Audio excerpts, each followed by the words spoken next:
Hola, buenos días a todos. Soy Victoria Balbuena, responsable de promoción empresarial y desarrollo de negocio en INCIBE, y hoy quiero presentar a un panel que especialmente a mí me interesa porque no sé si conocéis todos que solo el 2% del volumen de financiación de Venture Capital llega a manos de mujeres emprendedoras. Y esto creo que es una problemática porque estamos perdiendo buenas oportunidades y buenas empresas en Europa y en el mundo lideradas por mujeres. Entonces, quiero dar la bienvenida aquí al estrado. And let me change into English because this is an international panel. Let me welcome the moderator of the panel, Milena Stoycheva from Bulgaria. Please, big applause for Milena. Can you join me? And Milena is going to lead the panel, Fixing the Founding Gap, Female Founders Missing Capital. So, to join Milena, I please ask you girls to join us in the stage. Daniela Coutinho, Sandra, Toan Huynh, María Taberna, Sandra Slavkis, and start the discussion that I'm sure is going to be very interesting. Thank you so much, and the stage is yours, Milena. We can do the middle. Yes.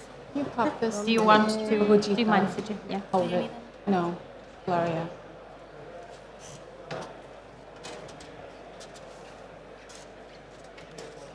Okay. I think we are going to start attracting the crowds, right? But we are starting. So it's really a great pleasure for me to be here today. At this, I believe, very exciting summit because it's talking about the future and how we can make the future better for all of us through innovation and technology.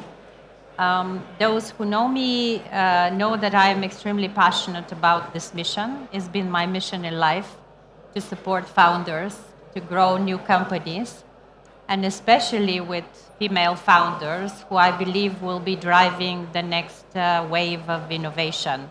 I think today's panel will help us to unpack this message because we have good exemplary founders that you will hear from, but also women who are, let's say, leaders, transformed entrepreneurs and investors. I'm looking at Sandra next to me, and then Maria, who is a great cyber tech company founder. Then on my left is Toan Huynh, who's also a founder, comes from the perspective of being a founder, but as well as now investor and running a number of funds. And then next to her is Daniela Coutinho from Bright Pixel Capital. She has quite a track record in investment from seed to C funding levels, and with a very special expertise in tech and cyber. And last but not least, we have with us Sarah Isal from Auriga Cyber Ventures from Paris, who also is an investor. So let me start with just a few numbers, very clear, small statistics that actually I think speaks a lot. And it is globally women-led startups raise less than 3% of the venture capital funding each year.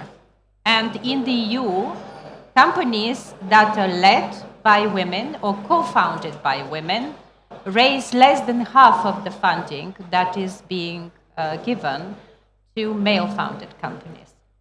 And I don't want to be now talking about women and men separating who are better and not. We have a real statistics that speaks to something that is a challenge in our society. And why this is a challenge?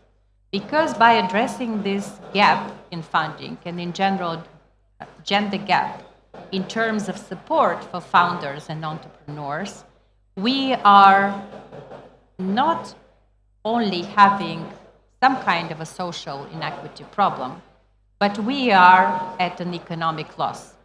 It's a question of not investing smartly our money and not creating enough of opportunities with a higher return.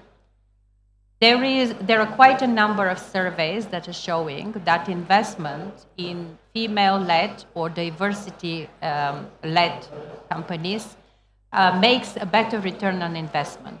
For every dollar invested, 78% is the return if there is female leader or if it's led by a diversity team, versus to 31%, or 32, 78 to 32%, 28% by male founders.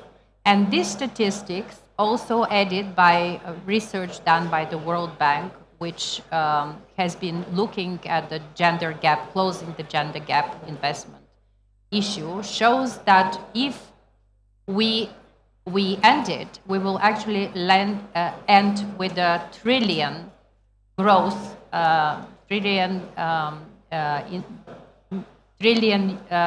dollars investment in the economy and in GDP by the end of 2030, if this is being achieved. So these are topics that we need to discuss, and we are here to tackle some of them, but also to give us all a perspective on where the trends are and what will be happening in the coming years. So let me start with a question, maybe turning to our founder and founders. We have two of them here with us. I want to ask you, what is the thing that inspired you to start your company? Where did you take the courage or the motivation to start on this journey? Because it's not an easy journey. Yeah. Was it the idea? Was it the problem that you saw? Was it a moment that actually you experienced something at home? Usually it's a problem that stays very close to us. In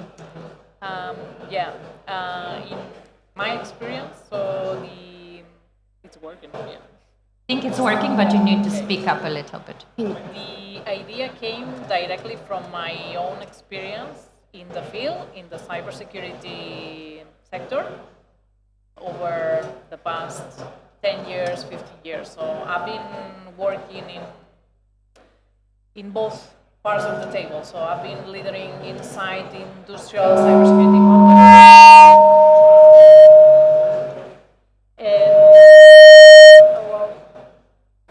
Now, I think it's quite hard. And then on the other side, speak up because I think on the other side. Can you hear at the back? No, I have the feeling that it's not working. So, yeah, that's okay. Okay. Yeah. Okay. So what I was saying is the idea came from my own experience in the field, in the cybersecurity over the past 10 years. And I've been working in both tables, from industrial cybersecurity companies as an asset owner, and also from outside external consultants. So I've been dealing with the gaps and the issues, focusing in OT industries and IoT. So we have complex environments, plans, and I found something that I could have it some years before, and I wanted to build something that unified different lawyers. So I saw a direct problem, a direct gap, and I just said, go for it. And you didn't really find a similar solution on the market, or thought you could provide yet another one? When I analyzed the market and competitors' landscape and so on, I found several companies like me that we were starting the same approach. Of course, everyone is developing or different. and then big players on the market that could fit some part of the software, but not as a general idea of what I'm building with Steryon. Yeah, so you in a way, for you, it was more you saw an opportunity. Yeah. It was not such a real personal or dire issue that you had with that. Yeah. Yeah. Okay. And it came from the experience to be not also protecting critical infrastructures, also monitoring on the SOC. So at the end, it's like a full vision of a transversal lawyer that I think it would help on organizations that at the end, the cybersecurity risk is an operational risk. So we are talking about energy, water, manufacturing. So every time that something happens, it could be cybersecurity, but it could be another threat, like internal disruption, whatever. There is a big gap on to look from the issue, the risk, from the whole point of view. Yes. So that is something. So I think actually I was trying to get to that. It's a complex and a comprehensive approach that you need to apply, and that gave you an advantage maybe versus the other existing one. Yeah. Thank you. Toan, turning to you. Sure. I'll keep it short. What was your reason for getting into building your own company first? And we didn't get you to introduce yourself. Would you want to introduce yourself briefly so people know your company name and your name? Yes. Yeah, my name is María Taberna. I'm the CEO and founder of Steryon. I'm a telecommunications engineer, and I've been working in the cybersecurity field over the last 15 years in several positions.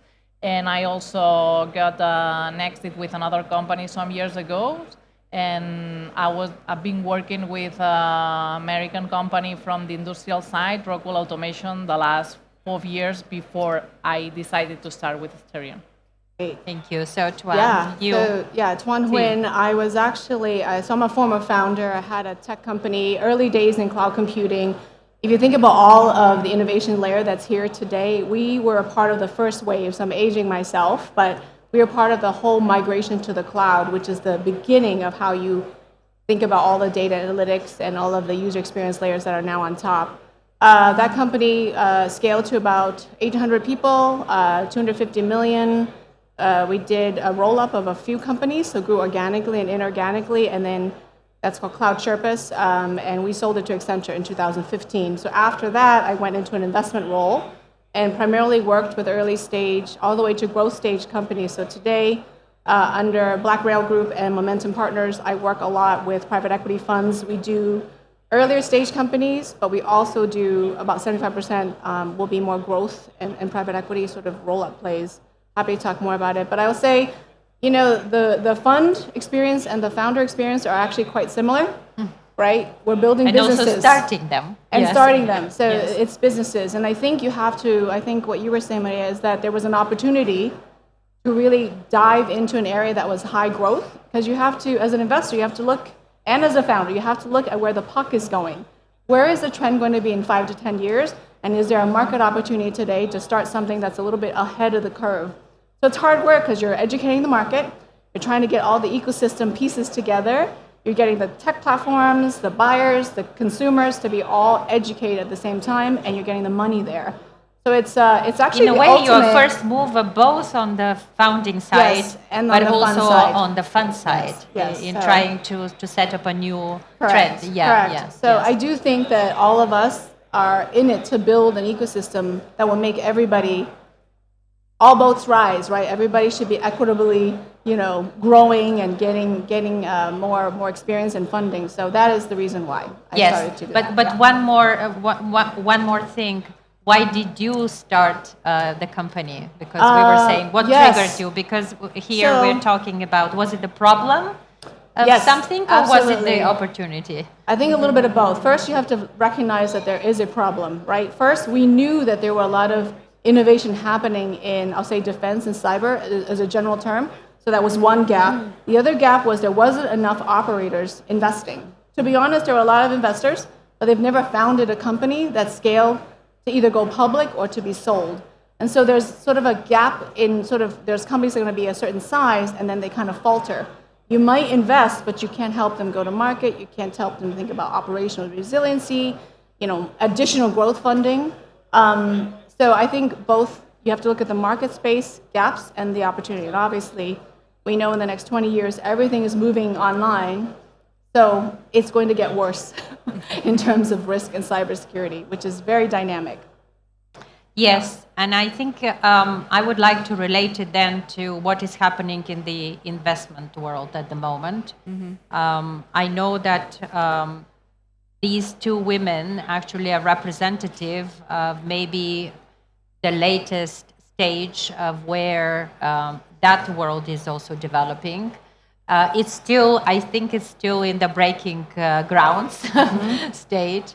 But what does it mean to be a female investor in a fund that is cyber-focused for you, Daniela? I would even expand it. It's more, to me, it's talking also about the deep tech type of investments and trend that is setting up after the digital boom. I think we are in the Web3 revolution wave where these type of companies are going to become even more interesting for investors. So does having more women in investment committees and deal teams change the types of founders that you are backing, or does this give some kind of a different, in your point of view, return on what you are doing? So thank you. We are a fund that invests in cybersecurity. We have a team fully dedicated to cybersecurity, compliance, and privacy. We are actually based in Portugal, but we invest globally. We do not have a mandate to invest only in women or in men. We don't have any restrictions, let's say, in terms of the founders that we back. But we do see, and you were mentioned, there's a lot of statistics showing that there's an underrepresentation of women in the tech sector in general, of women being founded, but also on women in VC. And when we talk about VC and cyber, I think that we might be one of the few women that actually invest in cybersecurity, at least in Europe. So you can be even pinpoint. Yeah, I think. Yes. So how does it feel? Sorry. How does it feel being one of the few? We are. I talk about myself, but I'm sure that Sandra will have a similar experience. But I'm often the only woman on the boards of the companies we invest in. I would say that I'm always the only woman.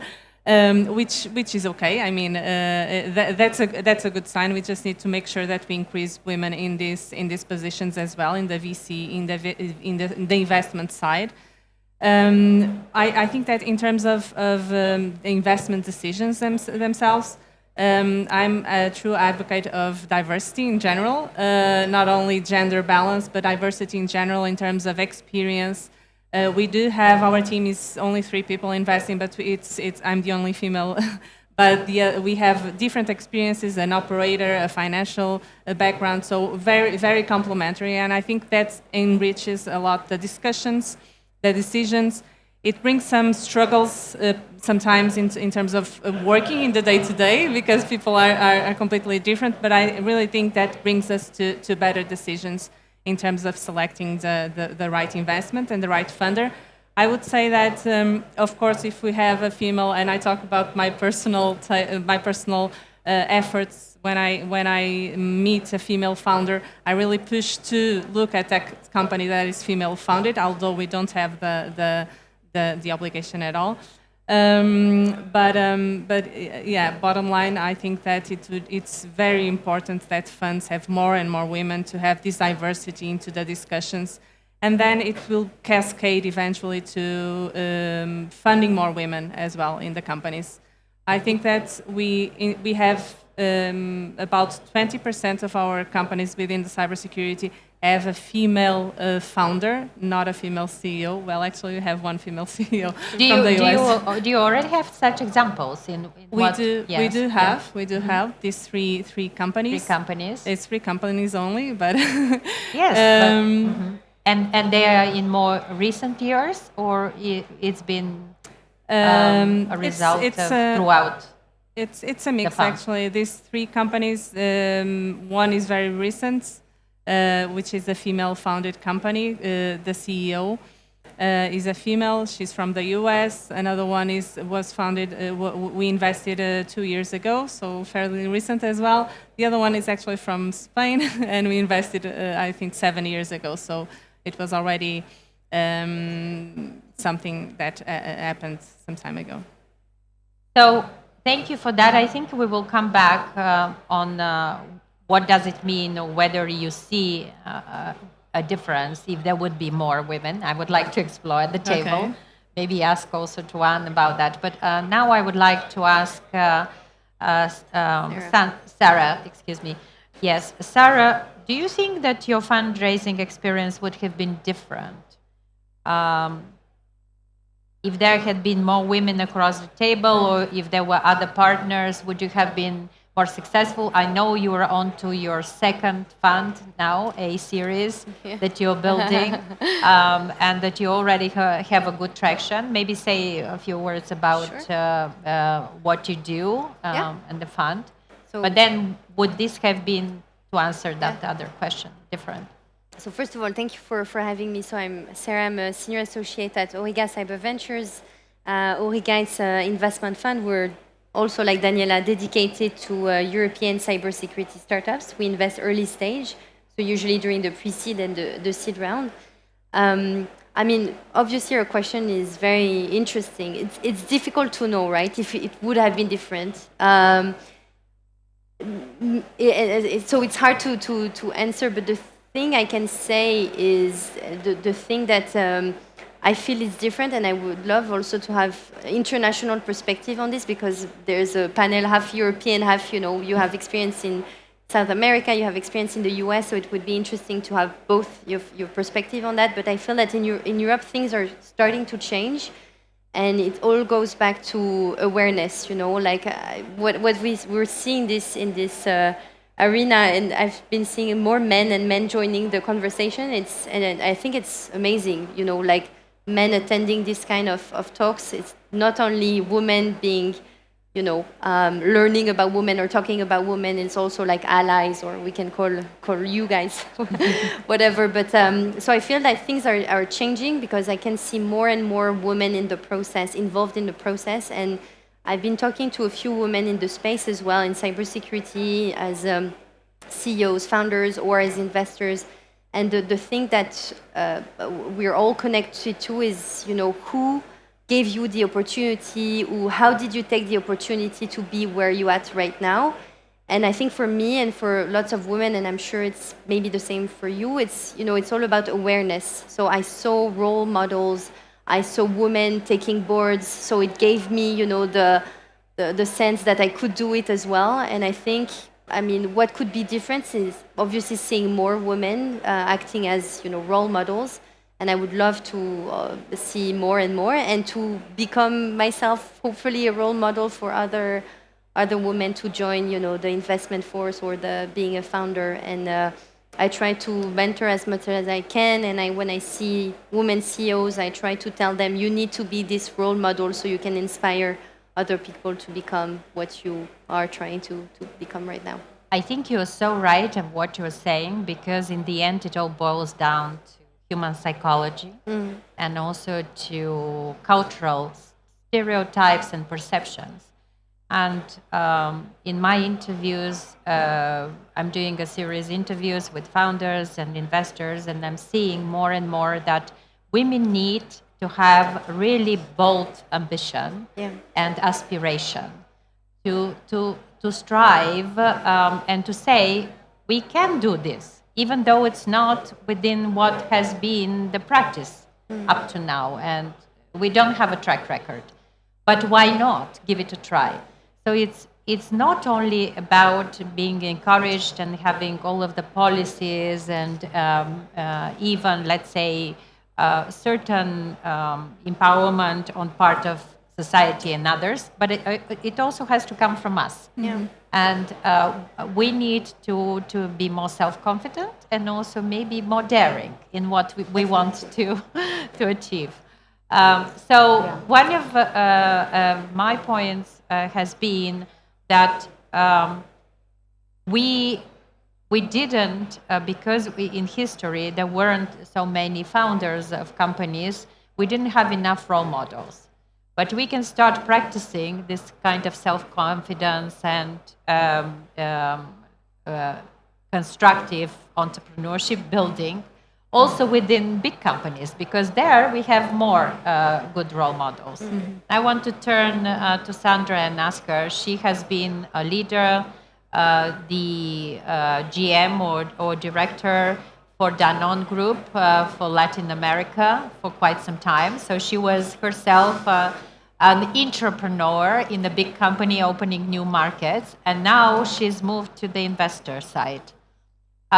What was the culture, what is the way of leadership in the culture, in the company that you had then that maybe you transferred to now your new career? Would you say a few words on how you grew from being a corporate leader, let's say, to now investor and entrepreneur? Yes, thank you. And it's a pleasure to be here. And pleased to have some men also, as you were saying, because that is one of the things that we need to increase. Yes, I have been an entrepreneurial in a big company and an international company, opening new countries, and it was very interesting because I had to pitch for the budget that we needed to open Mexico or Brazil, or even when I came to Europe and Spain or Portugal.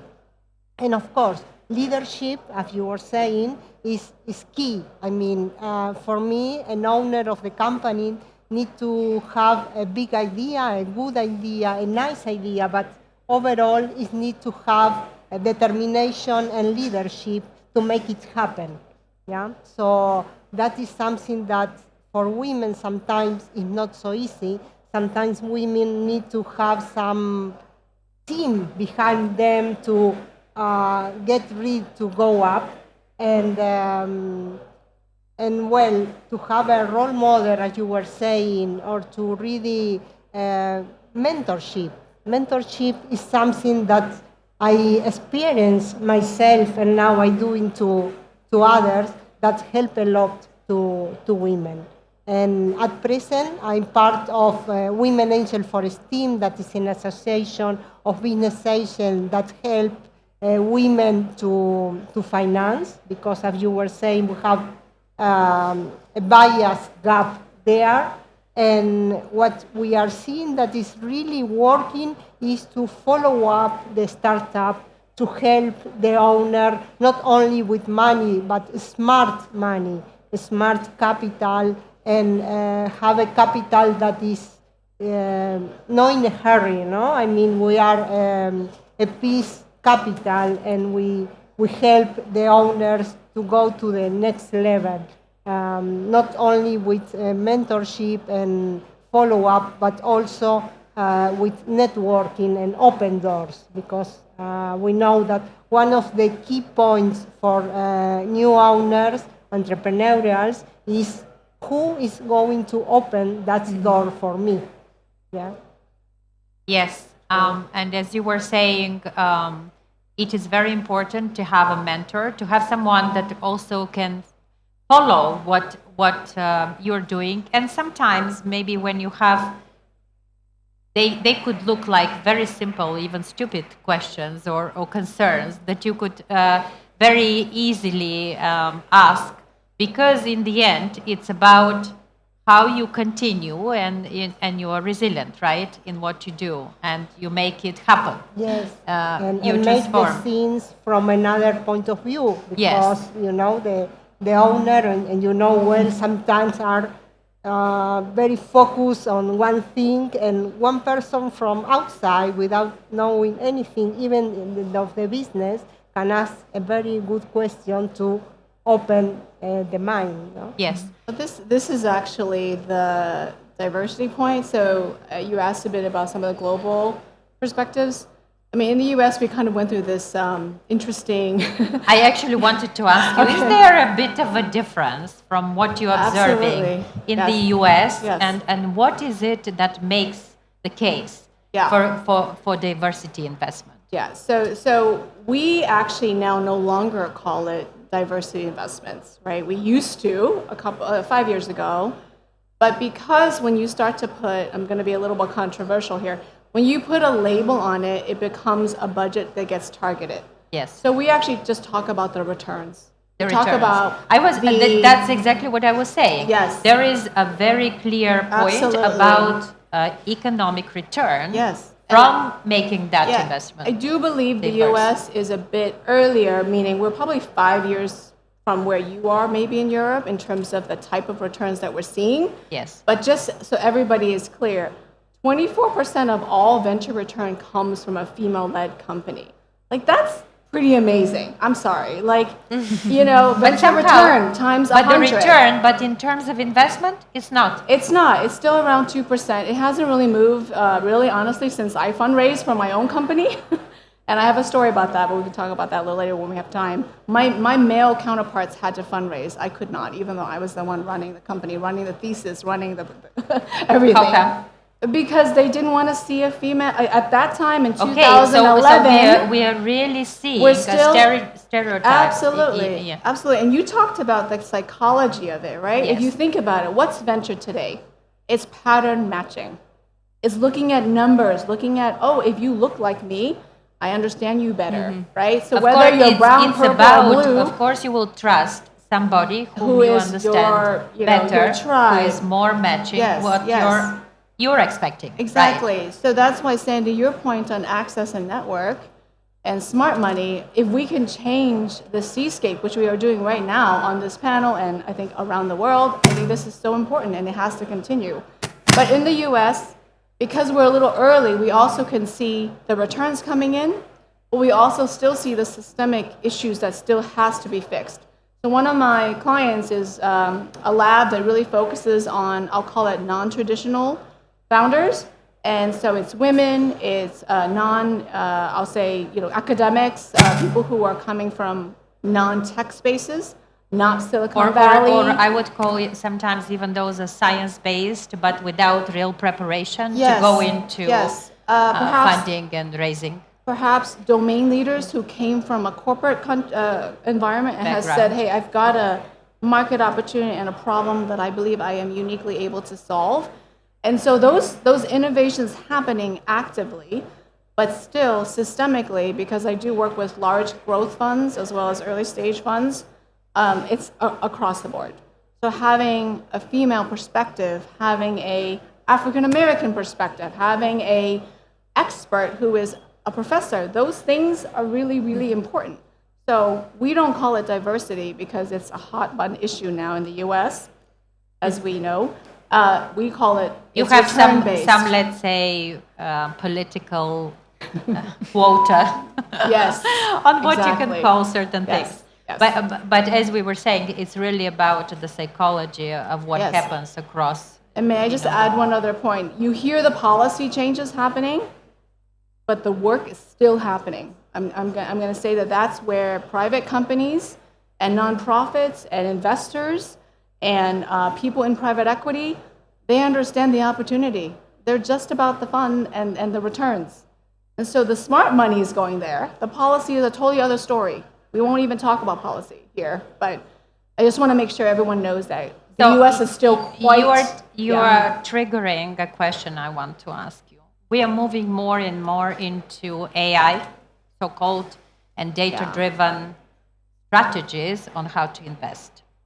Is there a still place for empathy or for, let's say, resilience or for a longer-term vision? Actually, to me, this was one of the points. I think we are moving from the 3-4 year high return in the high-tech investment rounds that were there. And if we talk about deep tech, and it's not by chance because it requires much more complex solutions, we're then talking about a different life cycle.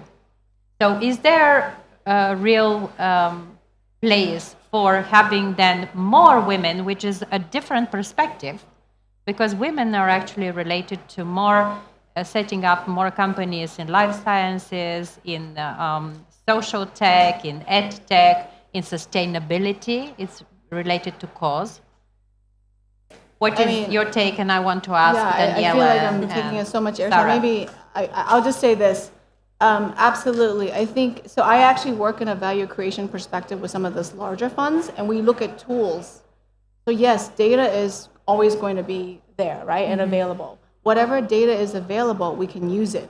Unfortunately, it's a double-edged sword. There isn't as much available around non-traditional founders. There you go, because AI is building the models on what it has already as data. Whatever so the number of reporting that comes out of the U.S., and I know also what you're working on with Kinga and the European VC Women Council, all of that, Sandy, what you're working, all of that feeds these models. And so as we think about LLM aware data, right? So think about how we search for information now. We actually have to put more content out about what we're doing because they learn from those. And so the more data we can publish, the better. But I do think it's still a human decision to invest. You still have investment council meetings. You still have to make your pitch. And at the end of the day, I'll just speak for myself, and please, you guys share. The number one is founder market problem fit. And so if you're talking to the founder, that founder has to also fit with the fund's thesis and how the fund thinks about investments. Are they going to listen? Are they going to be collaborative? Are they very stuck in their ways? And so I do believe there's room for empathy. But please, Sarah. Daniela, what about you? Yeah, Are you using a lot of data I in couldn't the agree, decisions? Yeah, I couldn't agree more with what you were saying. We do use data, of course, now more and more in our earlier analysis, let's say, in terms of screening companies, in terms of having a high-level assessment of the companies. But then at the end, the investment decision is a human decision. And for us, really the top priority is the relationship with the founder team. We, as a VC, we support the company, so we are not purely a financial investor in the sense that we invest and leave it alone. No, we really like to support the company in scaling, especially to the US and also within Europe. So it really is very important for us that we are able to work with the founders. But do you find that there is more need and space for more women with empathy approach in terms of investing? Well, definitely. I must say that I'm the only woman, but still in the team. But still, we talk about the empathy part and the need for really connecting and thinking about the founder and what is the founder need, what is the expectation. So I still think that's a very relevant. So it's recognized in a way. What I'm hearing from you, you are not the only one bringing that approach. So maybe this is not the proof for more female investors on the board. Is there something that is different from your way of looking at? I'm trying to have that we give insights, discussion where to our audience and help them. Of course, in the understanding of the challenge. Of course, I think that we as women we have inherently different characteristics than men. Some are better for business, others not as much. We are not as confident, for instance, as you were saying, in what we do. But of course, we tend to look more on the collaboration. We tend to look more, at least from my experience, when we look to a team, we really look more to how the different team members interact with each other. We perhaps go a bit beyond the obvious, let's say, in terms of interaction. So in that sense, I think even also for the founders, it's very important to have a female VC to talk to, of course. Maria, you fundraised your first million, right? Oh, wow. When was it? When did you get it? Last year? May. Last May. Yeah. Okay. Some months So ago. how was it from your point of view? What did it feel like when you went for that fundraising? Did you need? Did you have support? By the way, did you have a female investor on the table, or it was only? I've been lucky because I had the chance to have some female running investors on the table. So how was this experience? Tell us what was working for you and what was the more challenging part. So the whole experience of the first fundraising, it was like a whole education, So for me, it was like a master's of life. So it's a skill. It's another skill that you need to acquire. I think I got it just for the first. I don't know for the next ones, but at least it was a whole It's a journey as well. Yeah, it's a journey, and people and women need to know that it's not about one day, okay? You just wake up and you are the best and you are going to fundraise tomorrow. So it's about persistent, running, accept the no's, or it's not the time, but we will see. And that it should be something like make you strong, to move on and to say, hey, maybe now I start to understand the way that they are asking me questions, the way that it should look the business, the market opportunity in terms of sometimes when you are a founder, of course I'm female, but coming from the technical side, sometimes the way you explain the things, it's more technical because you feel that is the best opportunity to show the things that are incredible. You're not focusing so much on the problem and on the market opportunity, but the business opportunity. You're focusing more on your solution. Yeah, exactly. This seems to be very challenging. This seems to be something that we need to learn to do better. Exactly. It's the same thing with science-based startups. Milena, perhaps yes, please. It's interesting to mention that 80% of the money in VCs belong to men. Are in men's hands. So that has a bias also. And that is important to remember, because, this is something that's going to change because as now more women have more leading positions, so obviously they have more money now, so they are ready to invest, and this is something that's switching in improving day by day, and this will have an accelerated way because women in business is something relatively new, honestly, and now that is changing. So yes. So I think what you're referring to, we have one issue that we need to handle, and it is access to capital. We do have a challenge with access to capital. This is exactly by the figures and the facts. We know that there are many less women who are investors, so therefore it's becoming more challenging for female founders to pitch to exactly. But women. it's really interesting. Because of that, we're a lot more resourceful and we're a lot more capital efficient. Yes. Which should actually, in theory, make us more attractive to investors. However,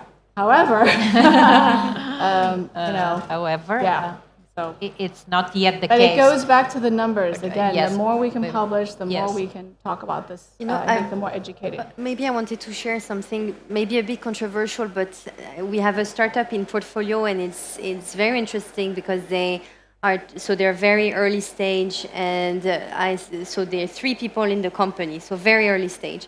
And oftentimes on LinkedIn, I was seeing like a profile of a girl within the company I didn't know about. I'm at the board, so I know 3. They are not 4; they're 3 people. And I asked them, who is this Olivia that's been posting on the company so much? And they were like, oh, she doesn't exist. It's AI, and we just use them as first selling point for customers or to attract likes on our posts, etc.